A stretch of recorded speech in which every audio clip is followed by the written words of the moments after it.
Hello, I'm Tom Campbell, Director of the Metropolitan Museum, and I'm here with Timothy Husband, Curator in the Medieval Art Department and the Cloisters, to celebrate the opening of a truly magnificent exhibition titled The Art of Illumination that is taking place here in the basement of the Lehman Wing. Tim, tell me a little bit about the occasion that we're celebrating in this exhibition. Well, this is a unique opportunity to see all the illuminations in one of the greatest manuscripts to come down from the late Middle Ages. The manuscript is known as the Belles Heures, or Beautiful Hours.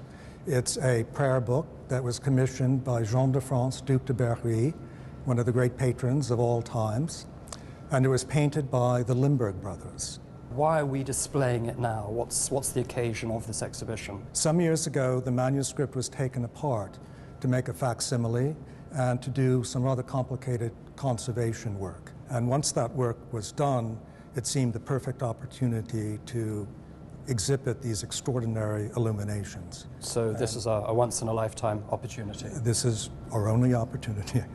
It's very dark down here.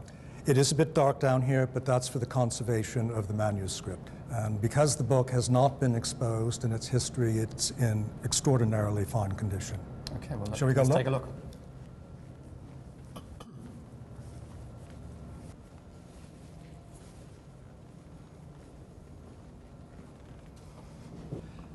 So Tim, tell me a little bit about a Book of Hours. What exactly is it? Well, a Book of Hours is a prayer book.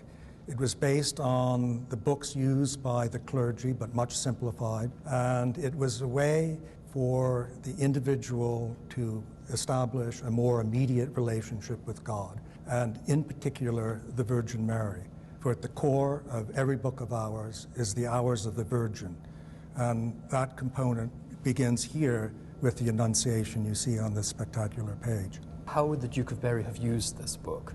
Well, that's an interesting question. He didn't really need a Book of Hours when he commissioned this one. He already had 14. So we envisage him flicking through the book by candlelight after dinner. We know that this manuscript was taken to one of his favorite chateaux, and I think he just enjoyed it quietly in the peace of his library, savoring the beautiful illuminations. And here, of course, it's a celebration of him, so we have his coat of arms in this very elaborate border. We have his coat of arms, and the Limbourg brothers also painted this elaborate border. The foliage is inhabited with putti and bears and swans, which were the personal emblems of the Duke. It took a number of skilled craftsmen to produce a Book of Hours. The writing, the calligraphy, the text was done by a scribe. In the case of the Belles Heures, all by one scribe. Somebody else did the decorating of the letters, the line enders, all the decoration you see in the text, and yet two other people did all the rest of the borders in the manuscript. We should go over here because this is what makes the Belles Heures completely unique amongst Books of Hours. What do we have here? Here we have one of 7 inserted picture cycles. This one is devoted to St. Catherine. Now, these picture cycles were devoted to saints that were particularly venerated by the Valois princes or other important historical moments in Christianity. The text is very, very minimal, and it's all about the image. These picture cycles have absolutely nothing whatsoever to do with the Book of Hours. They were added, I think, because the Duke could see how prodigiously gifted these young men were, and the manuscript became a more and more ambitious project. How old were they when they were working on this? The eldest one of the 3 was only 19, and the youngest about 16. Extraordinary. Do we know how long this process took? We know pretty precisely. The Duke hired the Limbourg brothers in 1404. We believe they began work on the Belles Heures in 1405, and we know from the entries in the Duke's inventories that the Belles Heures was finished either in late 1408 or early 1409. Right. Let's go on and look at some of the other pages. We have to remember we're looking at a book here, even though it's taken apart, which is sometimes difficult to follow because the order is disrupted once the manuscript is taken apart. The Limbourg brothers consciously were trying to visually connect one image to the next in a coherent narrative sequence. uninfluenced, uninflected by previous models. Yeah. These subjects had never been depicted before. They always gave sort of a little whimsical surprise ending to them. So remembering that we're looking at a book, you see here the Carthusian monks entering the monastery, the charter house that they had founded. And because most of the other images in the cycle go from interior to interior, you assume that when you turn the page, that you're going to see an interior of the church. But let's walk around and you'll see what we discover. Suddenly, we're airborne, and you have this magnificent aerial view of the charter house that was founded by St. Bruno outside of Grenoble. You can even see above the cloisters the little individual cells, which is typical of Carthusian monastic architecture. And apparently it's a weekday because the monks you can see in the foreground are enjoying leisure time rowing about the pond. Now here, as in so many of the other illuminations, we've got this incredibly intense colours. Who was preparing all the paint for the artists? Were they doing it themselves? If they were following common practice at the time, the brothers were mixing their own paints. Remember, they were working within princely compounds. They were not in a workshop. The Duke spared no expense in buying materials, and so the quality of the materials has helped preserve the manuscript and given these illuminations their extraordinary rich color. But exquisite. Let's go on to the Passion of Christ.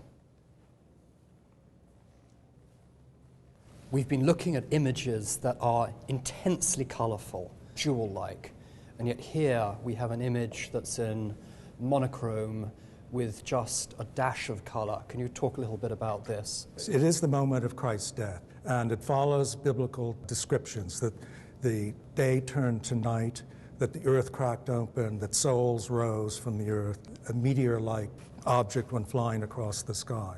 This is one of 3 crucifixion scenes in the hours of the Passion. Let's go on to some of these other cycles. Along with the illuminations, we have a number of other objects in the exhibition. What have you brought in to expand the context here?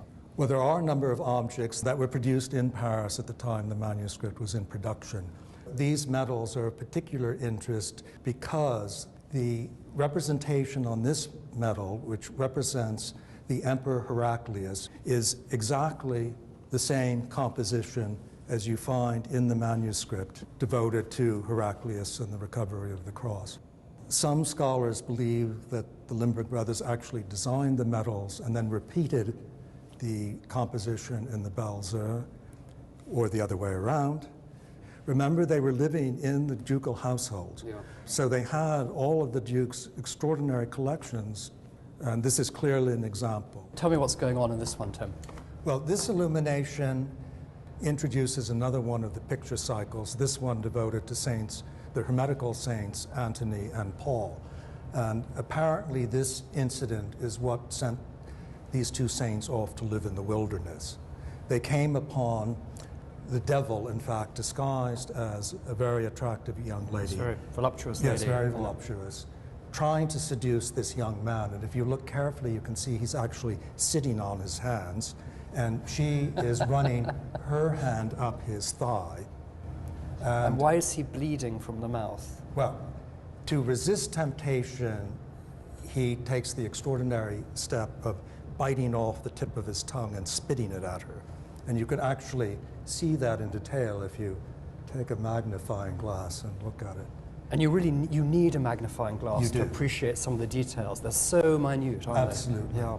While the manuscript was in conservation, I looked at every illumination under microscope, and it reveals detail at low power that you cannot possibly see with the naked eye.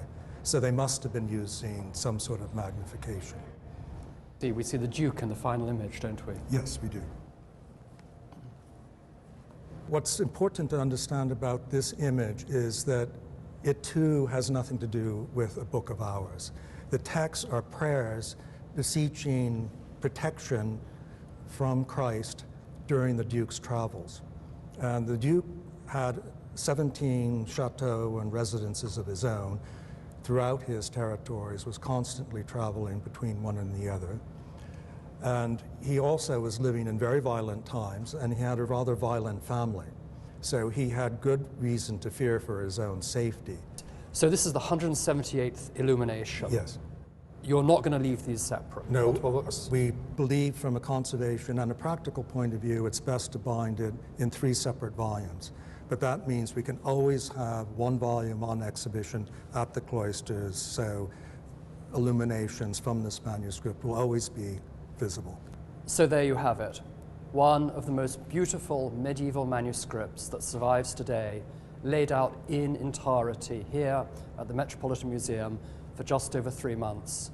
Tim, it's a beautiful exhibition. Thank you so much. Thank you.